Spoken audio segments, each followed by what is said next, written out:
Hi, this is Vanessa Joy here with Breathe Your Passion on Adorama TV, and I'm here with Philip and Eileen Blume. Hey guys. Hello. They are photographers. Why don't you tell me a little bit about what you do on the photography end? Sure. Yeah, we're primarily wedding photographers. We started in a small town market where we still live, but have kind of expanded our brand to be able to shoot destinations and around the world. And you guys are married, so you both have a hand in the business, right? That's right. Perfect. Yeah, we both have been shooting weddings together up until this point. I've been scaling back a little bit more now because of our kids. We have 2 little girls, ages 5 and 3, and now we're adopting a 2-year-old boy from China. In case you didn't have both those hands full? Exactly. So that'll eat up a lot of my time, of course, and I just want to be home more often. And that's exactly what I want to talk to you guys about. So I always ask this question, what's your definition of success? What does success look like for you guys? Yeah.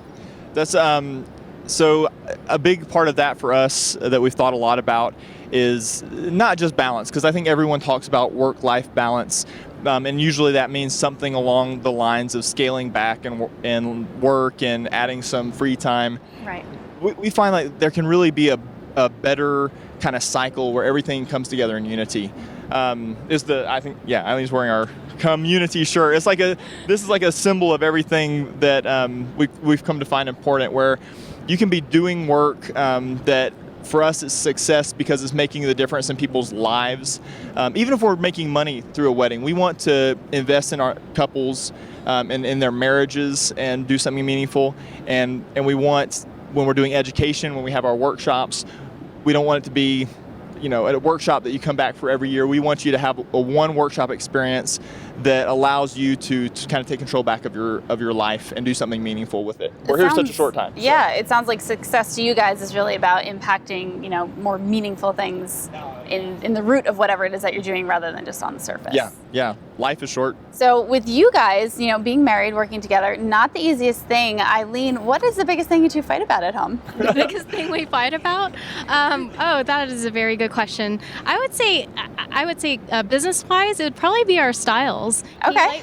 He likes using a lot of off-camera flash. I just like a little more natural light and just kind of softer romantic imagery. So business-wise, I would say that. All right. Well, then you get to answer at home. I'm kind of obsessive compulsive. I want to reorganize the kitchen, and Eileen will come in and remind me, this is my territory. Stay out of my kitchen, like literally.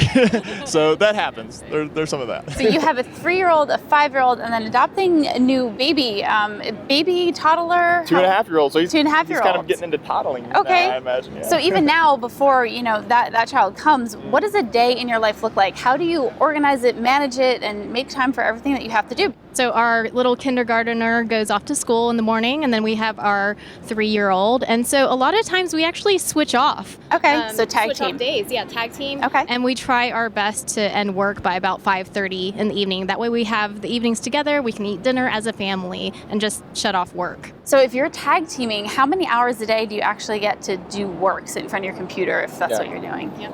Lately, with our 3-year-old at home, we'll kind of enjoy the morning with her. We'll maybe start working about 10. I think mornings, kids are better, so they're more pleasant. They are. So it's good to enjoy the morning. Yeah, she has her nap, which is the one time that we'll work together. And otherwise, I think the huge thing in our workspace and our success has not been about trying to work more and more or churning out more and more. It's been deciding what to cut and where to make things more efficient. So just putting into practice studio management software, bringing on help. This is the first year that... Who do you use for studio management? For studio management, we use 17 Hats. Okay, perfect. Which has been I've lovely. heard good things, amazing things. Yeah, 17 Hats and ShootQ are the 2 really robust ones that I have heard of and seen that are great. And then bringing in help. So this is the first year that we brought in a studio manager, a graphic designer who are working in the studio with us, and associate photographers. And do you outsource as well? Yeah, we outsource our basic editing, so that's the color correcting, exposure and color. And who does that go through? That goes through Evolve Edits. Perfect. So outsourcing, studio management, tag teaming during the day. What are some tips you guys can give us just for people just like you, whether you're married or not, you're running a home business, but you have to, 1, live your life, 2, enjoy your life, and 3, manage children. Just what are some tips you can give us? Maybe one from each of you. One that immediately comes to mind is when with you're with your family, with your kids, you put down the phone and really just connect with them. You look at them in the eye and just put work away. That's amazing. I know my daughter, when I pick up my phone and she's in front of me, sometimes she'll get upset with me and she'll cry and she will want me to put the phone down. When you're not giving them that undivided attention, it might as well not be attention at all. So, why break that up and be inefficient in your family and inefficient in your work?